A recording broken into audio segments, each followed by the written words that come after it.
Bonjour à tous et bienvenue sur la chaîne de Lucky.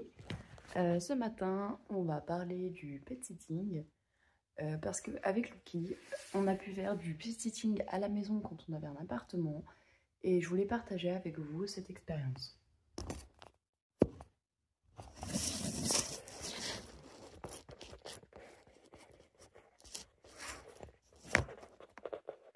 Donc le pet sitting, c'est quoi? Pour moi, le pet sitting, déjà, c'est un mot anglais, c'est un anglicisme qui peut vouloir dire en fait garder des chiens à la maison contre une rémunération. Donc en fait, le pet sitting, c'est simplement garder les chiens d'autres propriétaires contre une rémunération. C'est un peu des vacances all inclusive ou des balades à la maison de temps en temps contre une rémunération. Donc du coup, bonjour.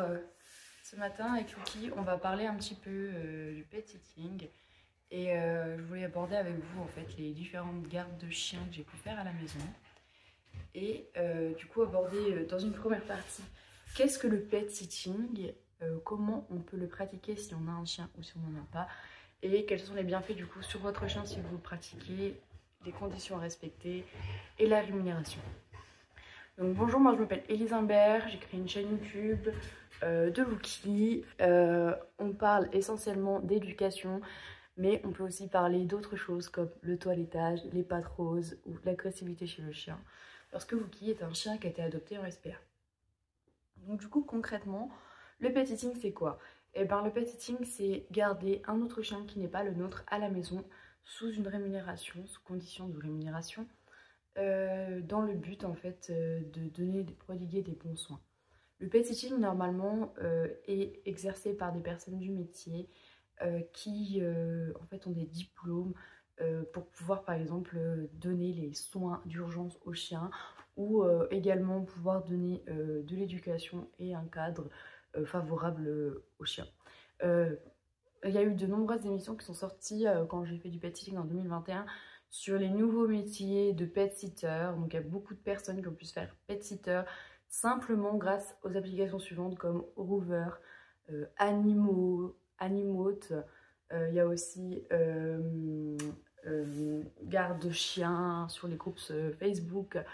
Il y a plein de personnes en fait qui, sans forcément avoir de diplôme, ont pu exercer le métier de pet sitter. Et en fait, du coup, ça est devenu de plus en plus répandu et on a pu assister à des gardes plus ou moins douteuses comme des gardes plutôt excellentes. Donc du coup, le pet sitting, c'est voilà, c'est faire en sorte de garder des chiens et d'avoir une rémunération en contrepartie. Nous, concrètement, avec Lucky, on a gardé des chiens pendant une année sous des périodes courtes à longues comme une journée ou des semaines. Ça s'est plutôt bien passé. En soi, les pétitions ont me laisser des très bons commentaires sur Rover. Mais la simple condition en fait, pour pouvoir garder des chiens sur une application comme Rover, c'est de ne pas être payé au black, entre guillemets, parce que Rover prend une partie en fait, de votre rémunération pour financer en fait, le service qui a pu être mis en place, comme la relation client à pet sitter. Donc en soi, vous avez une rémunération, par exemple, j'avais gardé un berger australien. Sur 15 jours, j'aurais dû être rémunérée par exemple 600 €. Rover prenait une part de 200 € qui n'est pas négligeable. Je ne vous dis pas de faire du black, c'est pas une promotion, mais en soi, c'est aussi bien de se rendre service entre voisins. Moi, j'ai quelqu'un par exemple là dans ma maison, je suis en campagne, et j'ai quelqu'un qui m'a proposé de garder son chien en échange de bons services pour garder le mien. Je trouve que c'est aussi pas mal, mais après il faut trouver, et quand vous arrivez dans une nouvelle ville, c'est possible de faire appel à un pet sitter. Mes expériences avec les pet sitters. Donc Lucky est un chien qui n'est pas, comment dire, il a sa caractéristique de mordeur. Donc dans une première expérience, j'ai donné Lucky à une personne qui se qualifiait comme la meilleure pet sitter au monde. Elle avait plein de photos de garde d'animaux sur Hoover et il fallait absolument que je fasse garder Lucky parce que je partais au ski avec ma famille. Et en fait, c'est passé que j'ai amené Lucky dans un micro appartement et elle m'a garanti qu'il y aurait des sorties au moins 4 fois par jour. Concernant ces sorties, j'ai eu aucune photo. Un soir, au bout de 2 jours de pet sitting, j'ai demandé une photo de mon chien à 19 h. La personne m'a dit qu'elle était au lit. Je lui ai dit peu importe, il est 19h, j'aimerais quand même voir mon chien. Elle a refusé de m'envoyer une photo de mon chien. Donc ça, c'est à bannir. En soi, pour la garde de votre chien, vous pouvez faire des visites au préalable qui sont totalement gratuites pour être sûr que le chien soit dans de bons traitements. Moi, je pense que cette personne a gardé d'autres animaux, qu'elle ne m'en a pas fait part et que vu que Lucky est un chien assez territorial, elle l'a enfermé dans une pièce et quand j'ai récupéré mon chien, il était plus que content de me voir et cette personne ne m'a pas adressé un mot. En soi, je pense que la garde pour elle a été très compliquée du fait du gros comportement de Lucky, de son caractère et de ses caractéristiques antérieures. Donc Lucky, en fait, il a été gardé par cette pet-sitteuse et en soi, pour moi, ça reste une expérience douteuse. Donc pour bien réussir un pet-sitting, il faut faire une visite au préalable. On peut visiter les lieux, l'appartement et l'endroit dans lequel va vivre le chien, si le pet-sitter en est d'accord. Ensuite, on peut faire facilement, s'il y a un autre chien ou un autre animal dans la maison, rester quelques temps pour être sûr que le chien s'entende bien avec l'animal qui est là ou avec le pet-sitter.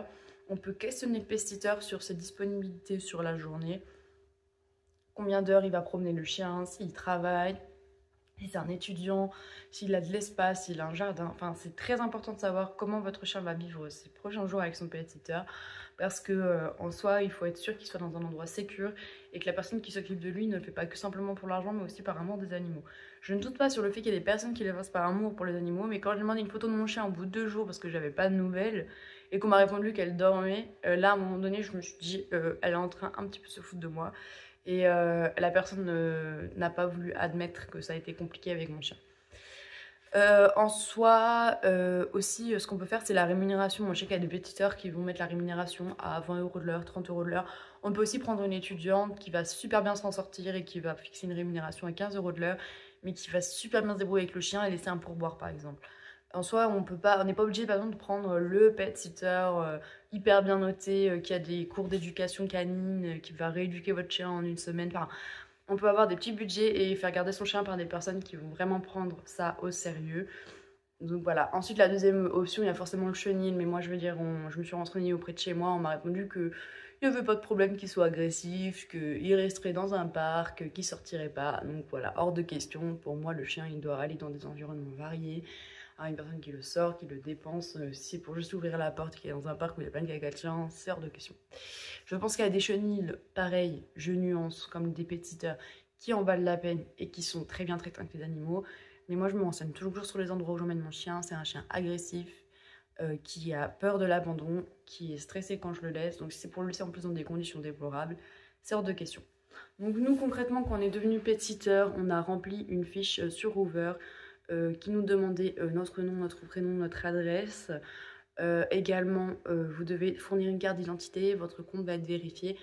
Et ensuite, vous pouvez faire un petit descriptif en fait des gardes d'animaux que vous avez déjà fait, vos motivations, un peu comme une lettre de motivation, des photos des animaux que vous avez déjà gardés, des animaux que vous avez, de votre tarif et des options de garde que vous proposez. Donc ça peut être des gardes à domicile chez vous, ça peut être des visites chez le propriétaire, mais ce qui est assez rarement, ça j'en ai pas eu. Et ça peut être aussi, voilà, présenter un petit peu votre personnalité, ce que vous recherchez, et d'être le plus honnête possible. Enfin, choix à dire que vous avez gardé les cochons d'Inde quand vous aviez 8 ans, c'est pas intéressant. Par contre, dire que voilà, vous avez un chien maintenant à la maison qui a été adopté en SPA, que vous avez rééduqué, qui est ok chien, voilà. Et puis proposer des visites gratuites, de rencontres de votre chien avec les chiens que vous allez garder pour rassurer le propriétaire. Nous, avec Lucky, ce qu'on a fait, c'est qu'on a quand même rencontré pas mal la plupart de nos clients. On a fait des balades sans laisse pour éviter de les stresser. Ils ont vu que les chiens s'entendaient bien, qu'il était plutôt joueur. Et j'ai prévenu sur à chaque fois l'agressivité de mon chien, la possible agressivité. La plupart des maîtres, contrairement à ce que je pensais, étaient assez contents parce qu'ils avaient des chiens qui étaient assez capricieux et qui respectaient pas le cadre. Et ils m'ont dit bah au moins ça permettra à mon chien de comprendre ce qu'il peut faire ou ne pas faire.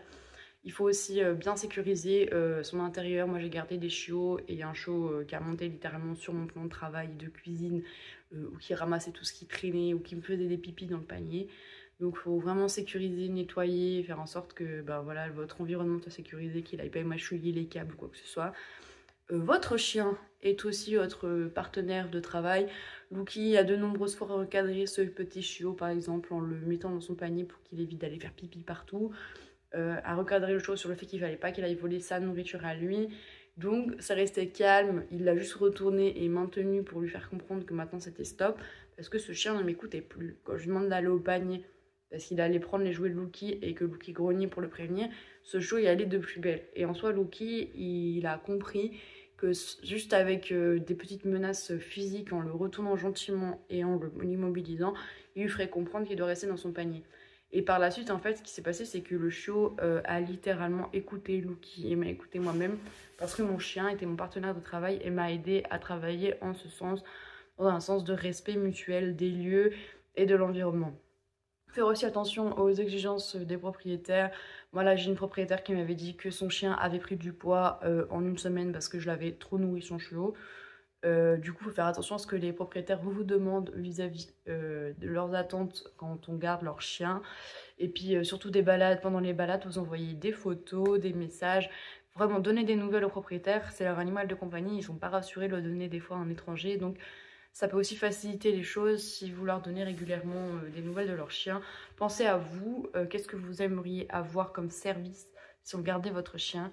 Et aussi, bah voilà, pour leur demander si vous venez de commencer à être pet-sitter, de mettre un avis sur votre compte et de partager autour d'eux vos services. Donc ça sera tout pour nous. J'espère que la vidéo vous aura plu. Je vais vous mettre quelques vidéos à la fin du pet sitting. Je vous souhaite à tous un très joyeux lundi. À bientôt. C'était Elise et Lucky. Leave your coat, it isn't cold out. I'll be with you just in case.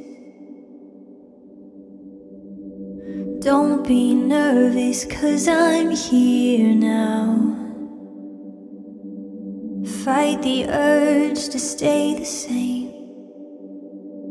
I got my hand out, won't you reach for me?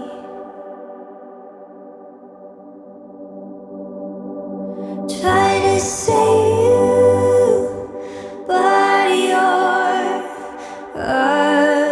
asleep.